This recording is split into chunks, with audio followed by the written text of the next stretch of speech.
Thank you for joining us today on the HR Impact Show. I am your friendly neighborhood talent strategy nerd, Dr. Jim. And in today's episode, we are going to pick up a critical learning, and it's going to be in the area of how technology can be a massive enabler or blocker to your HR initiatives, and how you can actually position yourself for success by leveraging it properly.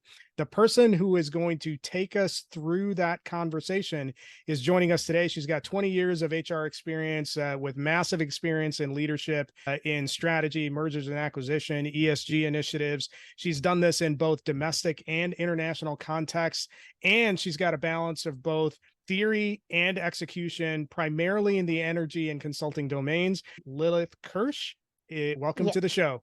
Hi, thank you for introduction. It's very nice of you. Why don't you share with the listeners some additional context that you feel is important for them to know about your background, your experience, things that you're going to bring to the table when we get into the meat of the discussion?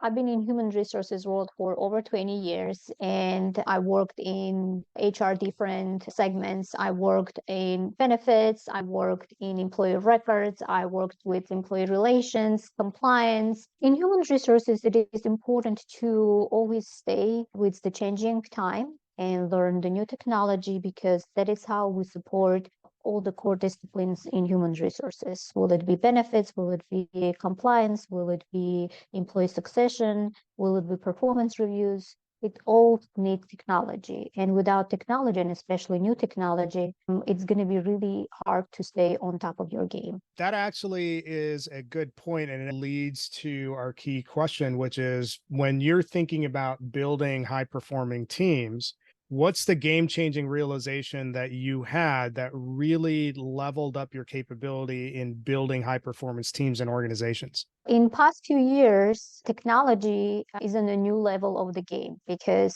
with the COVID experience that a lot of companies had all over the world, not just in the United States, we learned that in order to build a strong, capable team, we need to have people who understand technology and they can use. So in my position, I mostly work with an executive team where we're talking about people who have 40 years of experience and not necessarily believing in that technology can take us to new places where they used to sit down and have to face or have these meetings where everybody is on the same room drawing pictures or brainstorming. Now demand has changed, and they have to learn how to use the new technology and new capabilities in order to come up with the same success level, if not even better, but using something that can help bring teams remotely together. And I think that's the biggest challenge that continues to be in many organizations. I agree with your observation that, especially in the post-COVID world, HR organizations need to leverage technology effectively to conduct business. How would you respond to someone who says, I understand the value of technology, I understand how that can be a big impact to what an organization is trying to achieve, but technology can't be the be-all, end-all of your solutioning? There's got to be other things that you look at. So when you're applying a full context to the conversation, what are some of the other things that HR leaders and leaders in general need to be thinking about in addition to technology to make sure that they're positioned for success when that deployment happens? I think that will be engagement. To me, technology, of course, it's the driving force of what we need to do to stay on top of our game, but engagement coming from your employees, from your executive team, from all the stakeholders, it's extremely important. Let's bring a simple example. What if in your organization, they deciding to bring a new tool, and you have a group of people who are excited about it and they want to learn and they want to use it to all extents, and there is few people who like, nope, we had a way that it always worked for so many years, why would we change? So this is where you're having a gap. And to me, the companies who are bringing new technology or introducing new technology, they have to have this period of introduction. Without introduction, without training, they're not going to be successful. And expectation is that, okay, we're sending you an email, there is a link, go learn it. It's not always working. When there is a new technology, the company, the leadership needs to take time to go over it, to do the training, to do the introduction, and explain why they're changing the way that it used to be to something new. And without understanding the why, people will not be engaged. I really like what you said there. If I'm hearing you correctly, the things that you're mentioning in terms of explaining the why, that seems to be speaking from a technology adoption perspective. But I want to think a little bit earlier in the cycle. So before a technology is even implemented, what are the major considerations those leaders need to factor in before they make a technology decision? Believe it or not, even nowadays, there are a lot of companies, especially small-sized companies, who do everything in papers. All their processes, starting with payroll, finishing with the benefits, it's all done in papers, sometimes on Excel spreadsheet, but that's the extent of technology as they know. And when something happens and they hit by an audit from IRS then this is where they start panicking because they don't have any structure. They don't remember which paper went where. They don't know what's the extent when it comes to federal and state regulations, how long they have to keep which record, and gets very messy. And then it results in penalties. And when the owners of the companies or the leaders of the companies are faced to pay lots of penalties to the government, this is where they are reaching out to HR professionals and, hey, help us, what we can do. And this is where the technology is going to come and play a role. And this is where I say, it's not just, okay, now you have, I don't know, a payroll structure, go and use it. No, you have to have people who understand how to use it. You have to have training to teach them what are the next steps and how to approach it.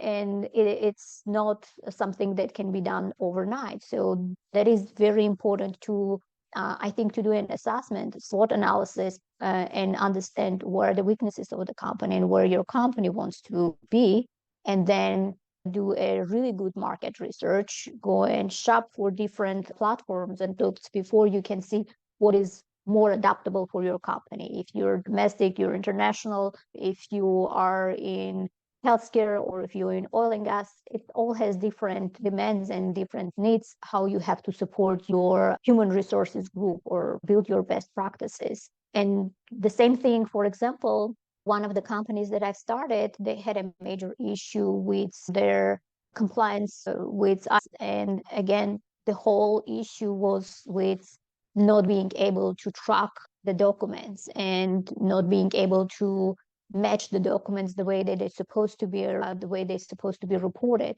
And these kind of things lead to court cases or really big fees that the companies need to pay. One of the things that I gathered out of what you just described is the need for a pretty defined documentation process on how something is done, but that's got to be paired with where we're going. So the process from identifying where you are and getting to a future state can be pretty complicated.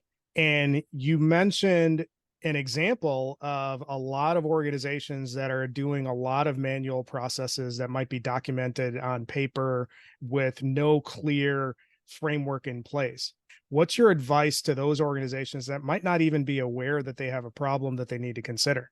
What I've learned through my experience is there is a couple of the scenarios that's going to happen. Scenario number one is, like I said, they're going to get an audit. And this is where they will learn that, okay, we don't know where our stuff is and we don't know how to respond to this audit, especially if it's a government audit. Number two, if the company wants to grow. For example, if your company of 20 or 30 and then rapidly your business is taking off, and in few months you're already looking at 50, 60 employees, this is where the challenge comes in, because there is a lot of federal laws and regulations that now going to start applying to your company, because you are going from small size to mid-sized company.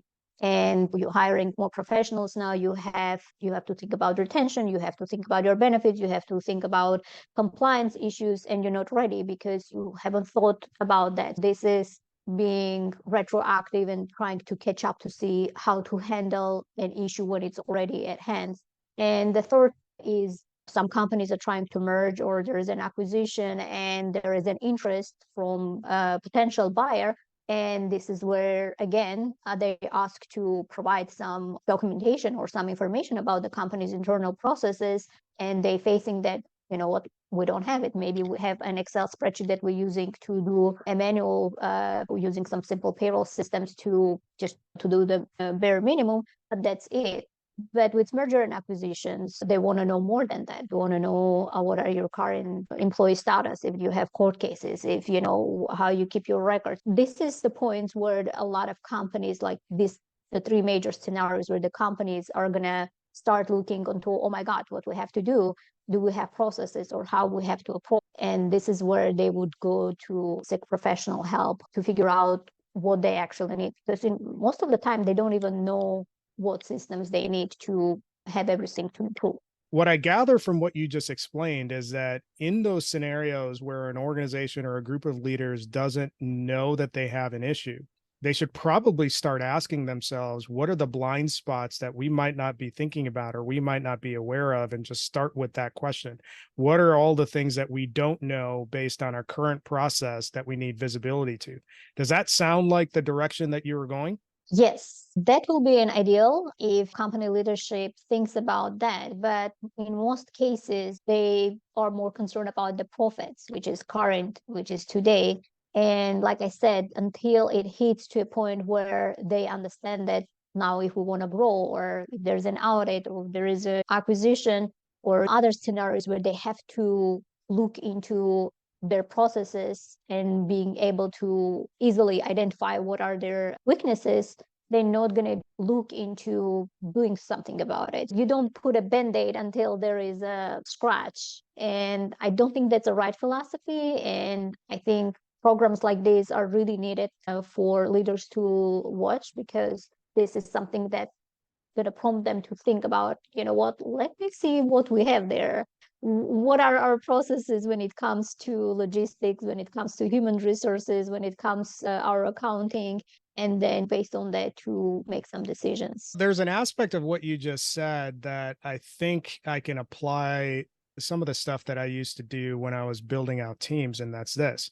What about the current way that we're doing this could be extremely damaging if it ended up as front page news? What is it about what we're doing right now or how we're doing something right now? If it ended up making the papers, what is the gap that could end up really being super negative?